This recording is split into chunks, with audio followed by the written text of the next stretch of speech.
ఓం శ్రీమన్మహాగణాధిపతదేవతాభ్యో నమో నమః. ఓం శ్రీ మహాసరస్వత్యై నమో నమః.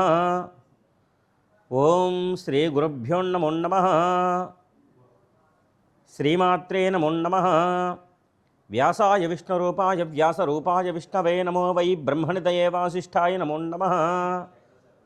జ్ఞానానందమయం దేవం నిర్మలస్ఫటికాకృతిం ఆధారం సర్వవిద్యానాం హయగ్రీవముపాస్మహే. శ్రీ మహాసరస్వత్యై నమః. శ్రీ లలితా త్రిపురసుందరీ దేవ్యై నమో నమః. శ్రీమాత్రే నమో నమః. ఈ కార్యక్రమాన్ని వీక్షించేటటువంటి సమస్త మానవాళికి కూడా ఆ లలితా త్రిపురసుందరీ దేవి యొక్క పరిపూర్ణమైనటువంటి ఆశీస్సులు అందరికీ కూడా అందాలని చెప్పి మనస్ఫూర్తిగా వేడుకుంటూ శ్రీ గురుభ్యో నమః. శ్రీ లలితా త్రిపురసుందరీ దేవ్యై నమో నమః. లలితా త్రిపురసుందరి నామములు అనంతము. అనంతము అనగా సహస్రం అన్నమాట. సహస్రము అనగా కేవలముగా ఒక సంఖ్యతో సంబంధించినటువంటివి కావు ఈ నామములు. అనంతము అనంతమనగా మన శక్తికి మించినటువంటి నామములు ఈ లలితా సహస్రనామములు. అలాగే మొట్టమొదటి నామంలో శ్రీమాత శ్రీ మహారాజ్ఞే శ్రీమత్సింహాసనేశ్వరే చిదగ్నిగుండ సంభూత దైవకార్య సముద్యత ఉజ్జద్భాను సహస్రాభా చతుర్బాహు సమన్విత రాగస్వరూప పాశాద్యా క్రోధాకారాంకుశోజ్వల మనోరూపేక్షుకోదండ పంచతన్మాత్ర సాయకాయ నమో నమః. ఇంతవరకు చెప్పుకున్నాం. మనోరూపేక్షుకోదండ పంచతన్మాత్ర సాయక నిజారుణ ప్రభాపుర మజ్జద్ బ్రహ్మాండ మండల. అమ్మవారు తన యొక్క ఎరుపు రంగు కాంతి చేత సమస్త బ్రహ్మాండములు అంతటినీ కూడా ముంచెత్తినటువంటి తల్లి. తన ఎర్రటి కాంతితో అమ్మవారి దర్శనం అవడానికి ముందు ఎరుపు రంగు కాంతి చెప్పారు. దర్శనమై అవడానికి ముందు నాలుగు చేతుల్లో ధరించినటువంటి ఆయుధములు చెప్పిన తర్వాత మరలా ఎర్రటి కాంతి చెప్పారనమాట. ఈ ఎరుపు రంగు కాంతి విశేషం ఏమిటయ్యా అంటే, నేను చెప్పుకున్న ఎరుపు మార్పుకు చిహ్నానికి అనుకున్నాం. అందుకే మనకి ఉదయం ప్రారంభమవుతుంది అనే సందర్భానికల్లా ఎర్రటి రంగు మనకి కనిపిస్తూ ఉంటుంది. అలాగే రాత్రి సమయం ప్రారంభమవుతుంది అనేసరికల్లా మరొక ఎరుపు రంగు కనిపిస్తుంది. మధ్యలో అంతా కూడా తెల్లటి తెలుపు ఉంటుంది, మధ్యలో నలుపు రంగు ఉంటుందన్నమాట. తెలుపు నలుపు రంగులే మాత్రం ఈ యొక్క కాంతిలో ఉండవు. నిజారుణ ప్రభాపుర మజ్జద్ బ్రహ్మాండ మండలాయ నమో నమః. అమ్మవారు తన ప్రేమ చేత, అందుకే అరుణాం కరుణాం తరంగితాక్షీం ధృతపాశాం కుశ పుష్పబాణచాపాం. అరుణాం కరుణాం. ఈ ఎర్రటి వర్ణం ఏమిటయ్యా, ఎరుపు రంగు ఏమిటయ్యా అంటే అమ్మవారి యొక్క కరుణ అన్నమాట. కరుణ. అమ్మ నీ కరుణ చేత సమస్తమైనటువంటి బ్రహ్మాండాలన్నీ కూడా ముంచెత్తున్నావు తల్లి. నీ కరుణ చేతనే ఈ సమస్తమైన బ్రహ్మాండమంతా కూడా ఒక మానవాళికి కాదు, సమస్త జీవరాశులకి, సమస్తమైనటువంటి జంతుజాలానికి, సమస్తమైనటువంటి వృక్షములకి, ఈ బ్రహ్మాండములో ఎన్ని జీవరాశులైతే ఉన్నాయో అన్నింటికీ కూడా నీ యొక్క కరుణ చేత ముంచెత్తినటువంటి తల్లి. నిజారుణ ప్రభాపుర మజ్జద్ బ్రహ్మాండ మండలాయే నమో నమః. అమ్మవారి యొక్క కాంతి అంతటి విశేషమైనటువంటిది, అంతటి శక్తివంతమైనటువంటిది, అంతటి కరుణ కలిగినటువంటిది. ఈ అరుణాం కరుణా తరంగితాక్షిం ధృతపాశాం కుశ పుష్పబాణ చాపాం. అమ్మవారి దయ లేకుండా ఈ బ్రహ్మాండం అనేటువంటిదే నడవదు అని చెప్పడానికి ఈ యొక్క అరుణవర్ణంతో మనకి ఋషులు చెప్పడం జరుగుతోంది. మనకి శాస్త్రబద్ధంగా ఎన్నో రకాలైనటువంటి ఇతిహాసాలు కానీ, పెద్దలు మనకి చెప్పినటువంటి సంప్రదాయాలు కానీ ఎన్నో విశేషంగా చెప్తూ ఉంటారు. ఎన్నో కవిత్వాలు ఉంటాయి, ఎన్నో రకాల చమత్కారాలు ఉంటాయి, ఎన్నో రకాలైనటువంటి కథలు ఉంటాయి. ప్రతి విషయంలో కూడా శాస్త్రజ్ఞానాన్ని పక్కన పెట్టి కేవలంగా ఈ పని చేస్తే పుణ్యము, అనేటటువంటి చాదస్తానికి మాత్రం మన పెద్దలు ఏ ఒక్కది చెప్పారనమాట. పెద్దలు ఏ ఒక్క చిన్న విషయాన్ని చెప్పినా కూడా అందులో ఎంతో శాస్త్ర జ్ఞానాన్ని కలిగి ఉంటుందన్నమాట. ప్రత్యేకించి లలితా సహస్రనామంలో కేవలంగా కవి వర్ణన మాత్రమే కాదనమాట. ఈ లలితా సహస్రనామంలో కవి వర్ణన చాలా విశేషంగా ఉంటుందన్నమాట. అమ్మవారి యొక్క శరీర దేహ భాగాలన్నీ కూడా ఎంతో అత్యద్భుతంగా ఉంటాయి కూడా రాను రాను వచ్చేటువంటి నామాలలో. ఎంతో విశేషమైనటువంటి నామాలు ఈ కవిత్వానికి సంబంధించినటువంటి నామాలు కూడా ఉంటాయి. కానీ కేవలంగా కవిత్వానికే సంబంధించినటువంటి నామాలు మాత్రము ఇవి కాదు.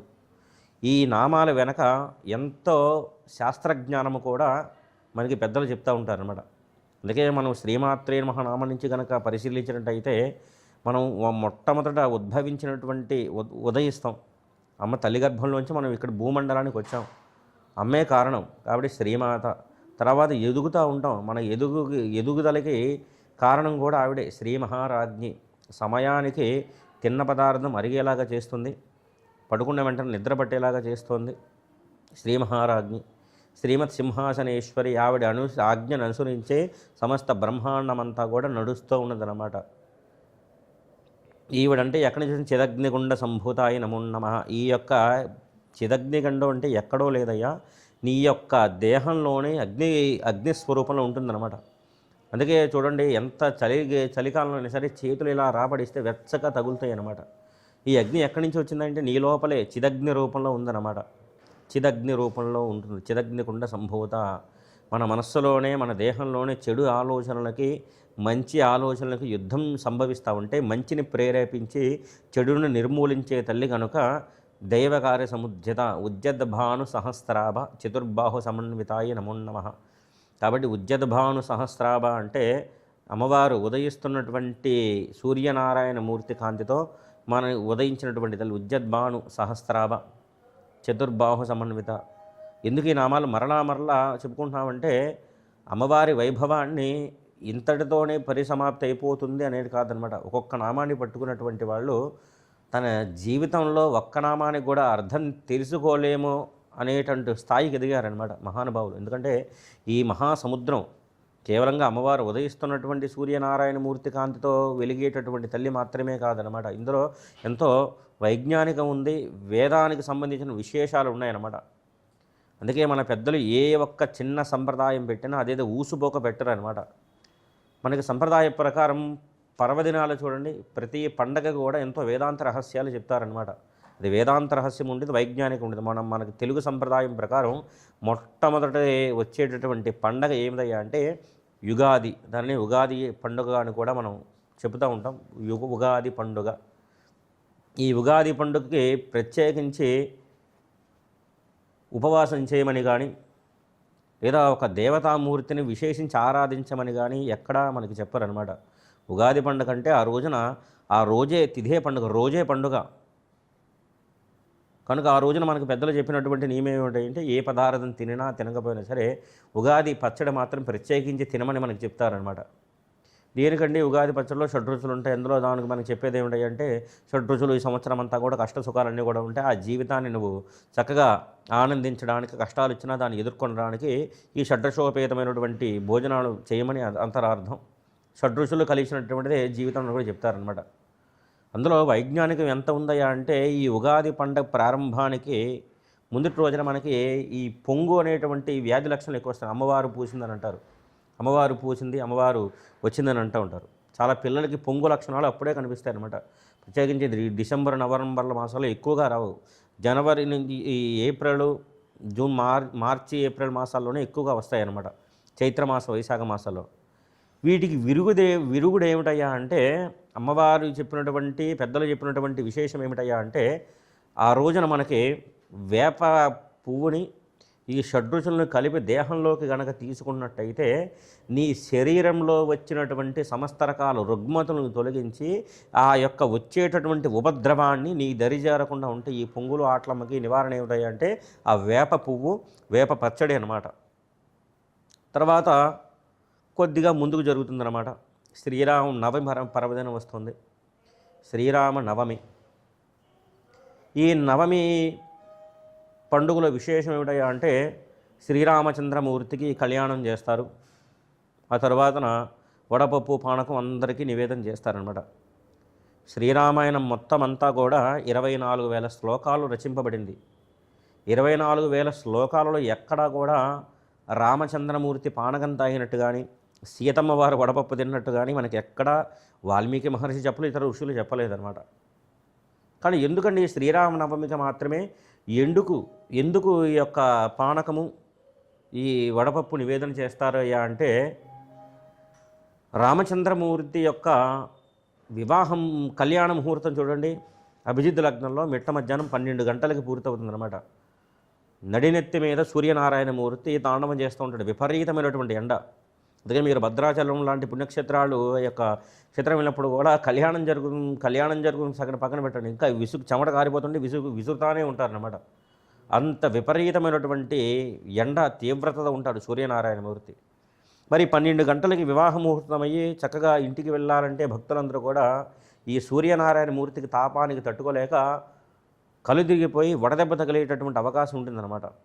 కాబట్టి పెద్దలు ఋషులు ఏం చెప్పారు, ఋషులు మన దార్శనికులు పెద్దలు ఏం చెప్పారు అంటే, ఆ రోజున శ్రీరామచంద్రమూర్తికి నివేదించినటువంటి పానకాన్ని తాగండి, వడపప్పు తినండి అని చెప్తారనమాట. అలాగే మన సంప్రదాయంలో కూడా ఏ విశేషమైనటువంటి ఏ పూజాకృతువు చేసినా ఈ పానకము, వడపప్పు, చలిమిడి అనేటువంటి 3 పదార్థాలు పెడతారనమాట. ఏమి పెట్టినా పెట్టకపోయినా సరే ఈ 3 మాత్రం విశేషంగా ఉండాలన్నమాట. ఏ యొక్క సత్యనారాయణ వ్రతం చేసినా కావాలి, కేదారేశ్వర స్వామి నోము చేసినా కావాలి, అలాగే వినాయక చతుర్థి, వినాయక చవితి పర్వదినం రోజున చేసినా ఇవి కావలసిందే. ఏ నోము చేసినా, ఏ పూజ చేసినా, ఏ పదార్థాలు చేసినా చేయకపోయినా సరే ఈ 3 మాత్రం ప్రత్యేకించి పెడతారనమాట. వడపప్పు, పానకము, చలిమిడి. ఈ వెనక అంతరార్థం ఏమిటయ్యా అంటే, శ్రీరామనవమి పర్వదినానికి ప్రత్యేకించి మనం చెప్పుకున్నట్లయితే, రామచంద్రమూర్తి కళ్యాణం చూసిన తర్వాత ఇంటికి తిరిగి వెళ్ళే భక్తులు అంత సూర్యనారాయణమూర్తి తాపానికి తట్టుకోలేక వడదెబ్బ తగలేటటువంటి అవకాశం ఎక్కువగా ఉంటుందన్నమాట.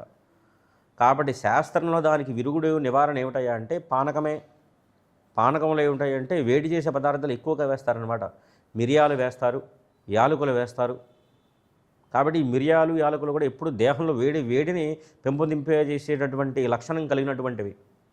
బయట ఎండ వేడి, లోపల నువ్వు తీసుకున్నటువంటి పదార్థాలు వేడి కనుక తీసుకున్నట్టయితే ఉష్ణేణ శీతలం అంటారు. ఈ వేడి కలిపి నీ శరీరానికి చలువదనాన్ని కలిగిస్తుంది. చలువదనాన్ని కలిగించే లక్షణం ఆ పదార్థంలో ఉంటుందన్నమాట.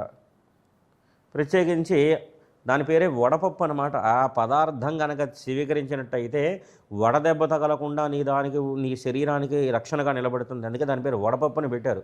పెసరపప్పు అని పిలవచ్చుగా, పిలవరు పెద్దలు, వడపప్పు అనే పెడతారనమాట.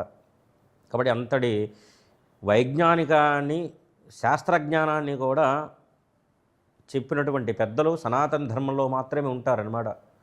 ఎందుకంటే చైత్రమాసము, వైశాఖ మాసం ఏమిటంటే ఏ అర్థం లేకుండా జనవరి, ఫిబ్రవరి, ఎందుకు జనవరి అంటే ఏ మార్పు ఉండదు. కాబట్టి చైత్రమాసం అంటే చంద్రుడు చిత్తా నక్షత్రంతో కూడుకున్నటువంటి మాసం అనుకు చైత్రమాసం. కావాలని ప్రత్యేకించి ఏ పౌర్ణమికి సూచన సరే పౌర్ణమి రోజున ఆ తిదికి, ఆ మాసానికి సంబంధించిన నక్షత్రం ఆ యొక్క పౌర్ణమి రోజు ఉంటుందన్నమాట. చైత్రమాసంలో చిత్తా నక్షత్రం రోజు మాత్రమే పౌర్ణమి వస్తుంది. అలాగే ఇది కార్తీక మాసం, కృత్తికా నక్షత్రం రోజు ఉన్నప్పుడు మాత్రమే కార్తీక పౌర్ణమి వస్తుందన్నమాట. తర్వాత శ్రీరామనవమి పర్వదినం కూడా అయిపోతుంది. కొంతకాలం పాటు పండగలన్నీ కూడా నిర్విరామంగా జరుగుతూ ఉంటాయి. గురు పౌర్ణమి వస్తుంది. గురు పౌర్ణమి దేనికయ్యా అంటే, ముందు భగవంతుని చూడాలంటే గురువుగారి పాదాలు సేవించకుండా, గురు ఆజ్ఞ లేకుండా నువ్వు ఏది కూడా సాధించలేవు. కనుకనే ముందు గురు పౌర్ణమి వస్తుందన్నమాట.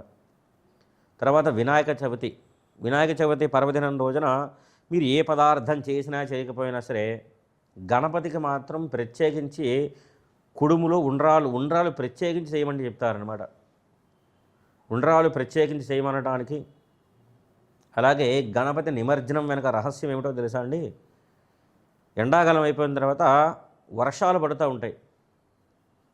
తొలకరి జల్లులు పడేటటువంటి సమయం ఈ యొక్క వినాయక చవితి పర్వదినం రోజున.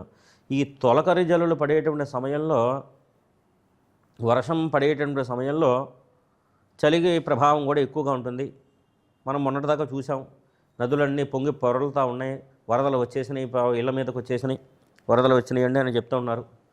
ఈ వరదలు వచ్చినప్పుడు ఏమిటయ్యా అంటే, ఈ చలి ప్రభావం దేహం మీద ఎక్కువగా చూపించేటటువంటి కాలం కనుక నా అంతరార్థం ఏంటంటే దేహంలో రజోగుణాన్ని పెంపొందింపజేసేటటువంటి పదార్థాలు ఎక్కువగా తీసుకోవద్దు. వితౌట్ ఆయిల్ ఫుడ్ తక్కువగా తినమని, ఇది తగ్గించమని అనమాట. వితౌట్ ఆయిల్ ఫుడ్ ఎక్కువగా తినమని అనమాట. నూనెలో వేయించినటువంటి పదార్థాలు కానీ మసాలా పదార్థాలను ఎక్కువగా తినేస్తే నీ దేహానికి అవి అరగవన్నమాట. అరగవు కనుకనే పెద్దలు ఏం చెప్పారంటే వినాయక చవితి పర్వదినం రోజున ఉండ్రాలు పెట్టారు గణపతికి.